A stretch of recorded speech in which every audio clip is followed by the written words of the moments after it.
Good morning, channel friends. Good morning. I'm here with Patrizia for today's special makeover. It's not the only one. There will be more, all part of a larger project. You'll see this furniture piece in a house Patrizia hasn't seen yet, a surprise for her in a complete house makeover. You'll see it on channel 56, HGTV, Home and Garden TV, or Discovery Plus. I highly recommend you watch the full episode because it's fantastic. Definitely. I still don't know, but you don't know, so let's hope. Today, I'm making Patrizia work, so I'll do a tutorial for her. I'm explaining this so you're not offended if I don't look at you. It's important to understand that today I am Patrizia's private teacher.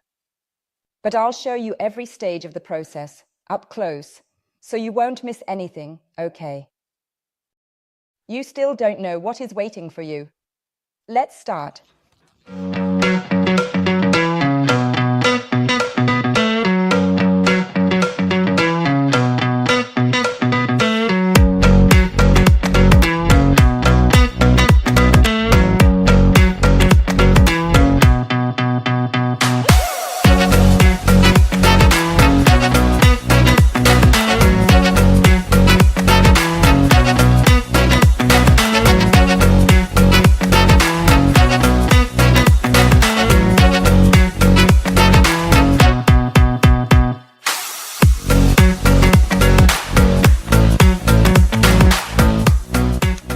Patty, we're here because we need to work on this piece that I want to give you. Emma and I found it in a hidden spot in my workshop, and I remembered that it had a very beautiful and intact marble on it. A very beautiful light marble here. But you see, it's missing a piece.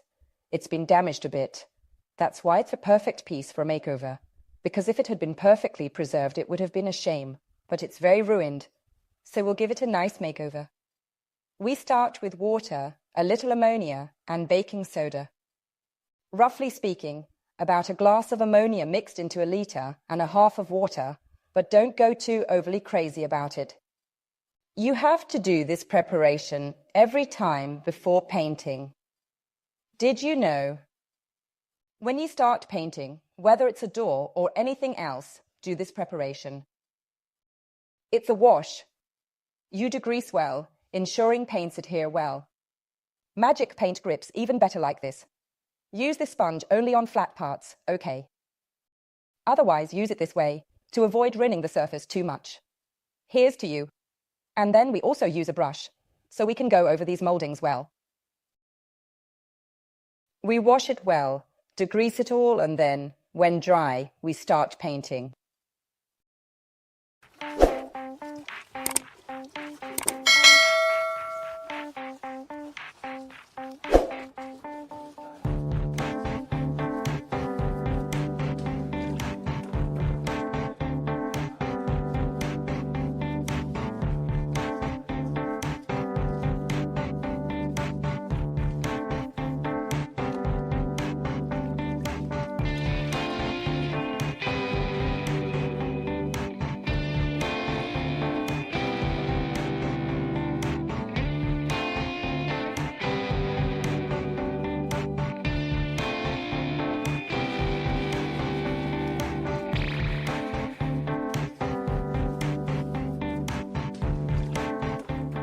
So we went everywhere. We have degreased well. Now we change the water, rinse everything, dry it well, and then we paint it. I change the water. Here is the clean one patty. We rinse everything. It is important to wrung out the sponge because the furniture shouldn't absorb much.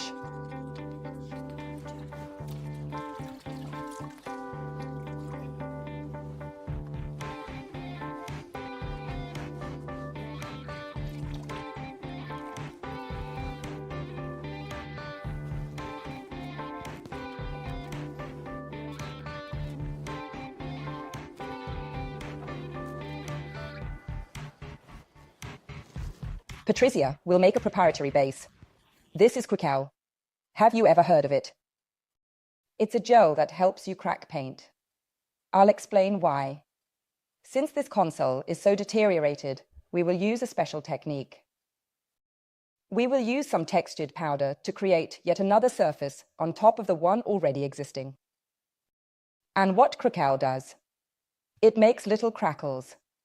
So we're going to spread it out like this, tapping gently and slowly. Don't be stingy or skimp. If you put too little, it won't crack. So be sure to tap like this, okay? Spread it everywhere and then it needs drying. Once dry, we begin the second crepe phase. Okay. Are you up for it? So you shouldn't put too much. There mustn't be any drips. That's it. All set, it's your turn.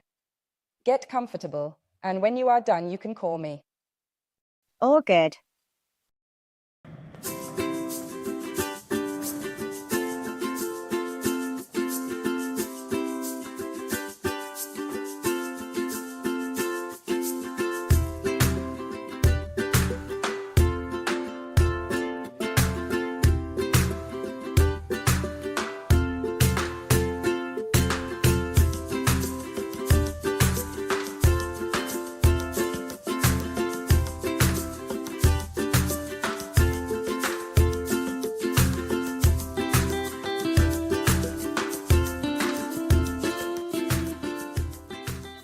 So, Patty, the Craquelé is dry. We did well and spread it out evenly.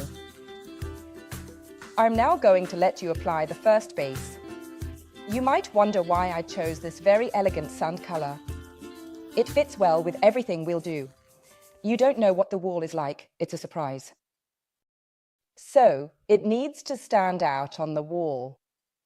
Now I'm making this mix by adding approximately 200 grams of paint and this powder. The powder is magical because it is a thickener, a strengthener, and makes the paint much thicker. We'll add about 2 tablespoons.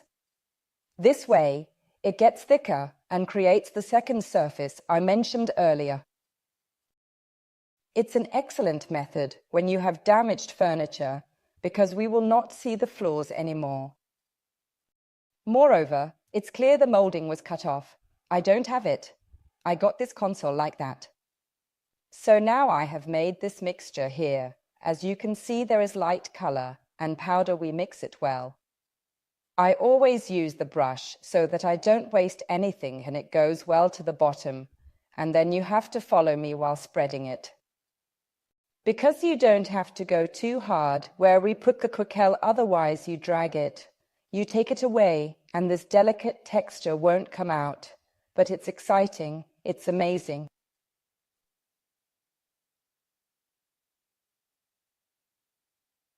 When you'll see the first coat, you'll realize how much the furniture has changed. But when you see it finished, you won't notice how ugly it was before. Everything changes. Look, we have our mousse. Don't worry, you see I put 2 spoons in a bit. If you have to do it again, go by feel. The key is getting this mousse. I'll give you a brush, the previous one. Always hold it by the ferrule, so you don't stress your wrist. And we're going to tap. So in some of the longer spots, we spread it out evenly, and when you get here, you tap it. You also tap to get inside our moldings. Put some color on. Don't worry, because we can do it again if we run out. But you'll see that we'll harmonize all the problems of this piece of furniture, the floors, and the woodworm's holes. Everything will be more beautiful and even. We should see, if you don't insist, the Craquelé surface. Because the crack of the Craquelé is something that comes out immediately as soon as the Craquelé gets wet. Be sure not to go over too much where we put it. Once you have applied the color, go somewhere else. It is important that you look at the makeover from all sides. So you have to look at it from this side and that side. Otherwise you won't see the drops, you know. Look, now go ahead. The important thing is that you don't leave any spots uncovered, like this one, okay? You go, press, look, finish and leave. You never go back. All right. Once you're done, you proceed. Don't go back. That way it will do its cracking job.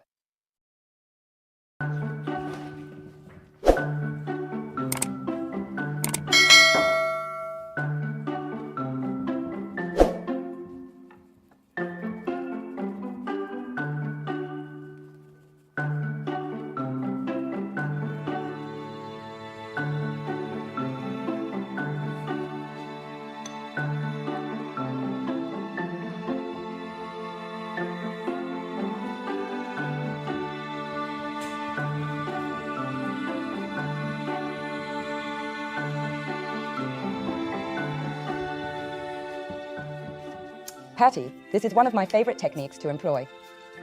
I want to represent it to you on this piece because it will look good in that corner.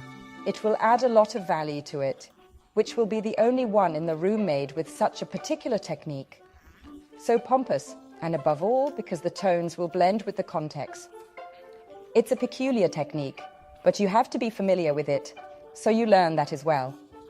Because there will be a very nice shade of color, but it has to be soft and uniform. I will add brown to give character to the base, but it will be mixed with the greens. The highlight of this technique is to dampen it by mixing color and a spray of water so that we do not cover the craquelé, whatever is at the base, but go on to emphasize the nuances and cracks of the furniture even more with this technique.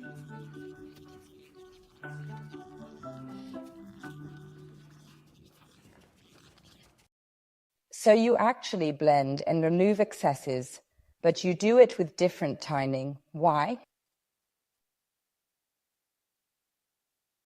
Because of the color pulls, I remove it with my sponge, and in this way it will become, at times darker, at times lighter, at times you will see the cracks. You see now I'm going to bring out my cracks again, as they are important for us today, otherwise we wouldn't have done them. In the meantime, I mustn't forget to keep mixing the shades, so I have to be good at not showing the gap between one color and another. When one starts, one finishes. I go somewhere to apply it, because it shouldn't be separate. However, it's a particular step, and you'll see now that you won't notice where the end and the beginning will be, also because there will still be a final patina on the outside. But the great thing is that you'll notice the shapes of the furniture, because we'll bring them out and you'll notice the cracks. We'll lighten, we'll mix the colors, so in some places there will be brown and green and even a third color, but all with great grace and harmony. It has to look almost like an ancient moss of time deposited on the piece of furniture. And I do up by mixing a second color. Can you see that amazing colors? Yes. The important thing is to pull away, to have the air drying and to be able to light him slowly as you work, because if you had to do everything at once you couldn't, you need drying. Drying makes the shade more realistic, plus when we get here we'll blend more, so that you can almost feel the light of the base. It almost doesn't have to be touched. So we get here now, but then later we lighten it even more. We moisten it, and the beautiful thing will be that when we put it up we will notice shades that maybe we are not noticing now. Look here how we are going to remove it. By removing, the design comes out, the flower comes out, and the texture of the base comes out, because we worked with that dust, remember. And that dust is now paying off. You can see the shape of the furniture. It must start from brown to reach a very dark green, then to medium night sage green. If you want, with this cloth you can start from the bottom and lighten it more, because if you dry you will notice that a more blended, different color comes out. And if you like, in some places you work on the surface so that you lighten and bring out the little flower. Oh, that's true. What happens this way? The molding of the leg emerges, the inside comes out. You see, If you gently and lightly touch up with the sponge, you effectively remove what's underneath, and the color remains only deep down, and this particular nuance comes out. You should never make the mistake of not painting furry, though. You always have to go deep, otherwise it would be like a backwards painting that has shadow below and light above. And here it must be the same. Light should be above. So you remove and lighten the light above. The shadow is below. You have to be careful. It is a beautiful technique, but you should reproduce it well. Otherwise it won't provide the desired effect. Otherwise the desired effect does not come out. So I ask you to help me in bringing out the light where there are moldings. It's very useful for me. I'll blend this shade to make everything harmonious. If you notice now, by moving slightly, you'll see at the base a darker, brown patina, the middle highlighted by moss color, then moving to sage. So lightness comes up. Why did I do that? Because having a light marble, I like you to start from dark and go up towards light, right? So we continue. Do you like it? Wonderful.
So Patty, we are almost at the end, but there are two things to do to provide harmony. If you dry a few more spots where you see there's still some moisture, you'll help me a lot because I'm going to sand with an abrasive sponge and blend the tones even more, bringing out some of the base. Because it's old, but mustn't look like a modern shade. We don't want that. Okay, you'll dry, so I'm ready to sound once there.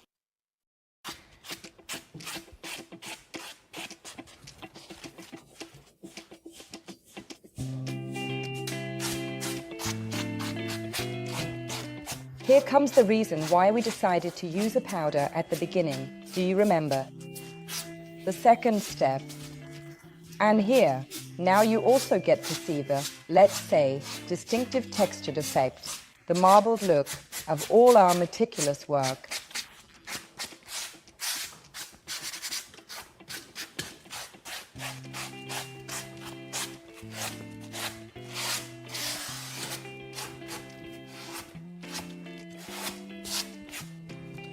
And you come to see, look, what a difference between one leg and the other one.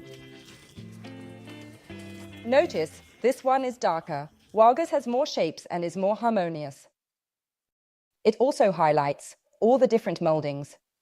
We don't want the color to cover up the beauty of the piece of furniture, so we have to enhance them while still making it look old. Great.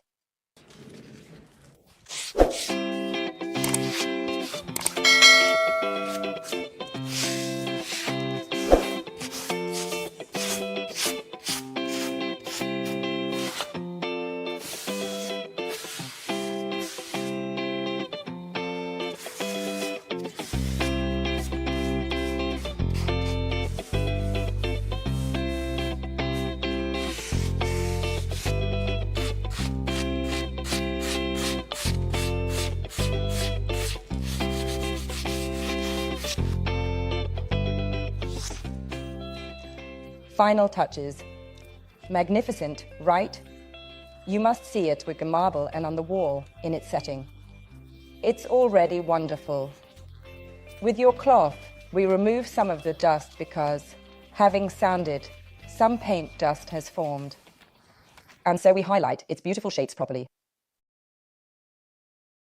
The paint is very resistant, so it won't come off, but we're not going to scrape it.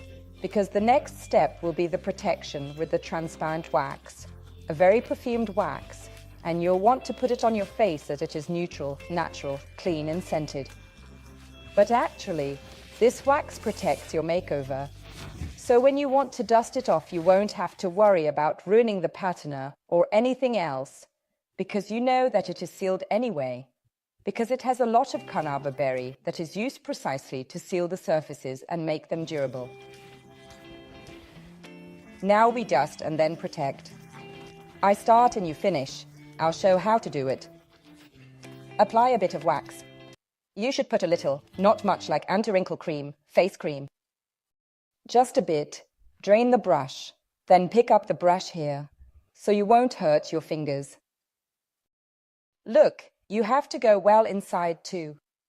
You have to work inside the molding. The better you are at softening the brush and going inside, the better you protect the makeover.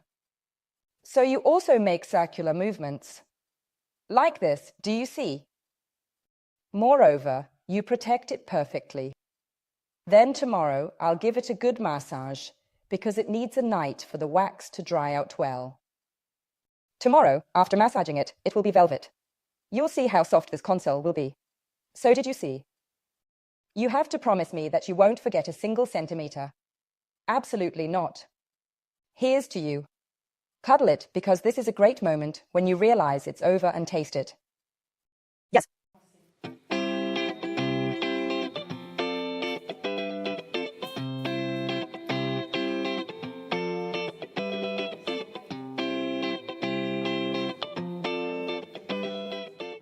What do you think? Wow, beautiful. I really like it so much. It took us a couple of hours, right? From tea time to aperitif. All right. Next time, you'll confidently manage your makeover alone. Don't be afraid. I hope so, because I like it very much, and I want to try it alone next time. And you will. You will see it tomorrow on the wall, and I am happy with it. It will look good. Shall we go for a toast? Let's have an aperitif. This makeover is finished. Patty, do you like it? I'm thrilled, excited, and speechless, because I wasn't thinking of such a transformation of the space. They are unaware until they watch the episode on Channel 56, HGTV, Home and Garden TV. It's going to be exciting. Let's invite them, because it's absolutely worth it. You have to watch it. Tell me in the comments if you liked it. Subscribe to the channel to avoid missing the next episodes, because it will be important. The more we go on, the more beautiful tutorials we will make. Goodbye.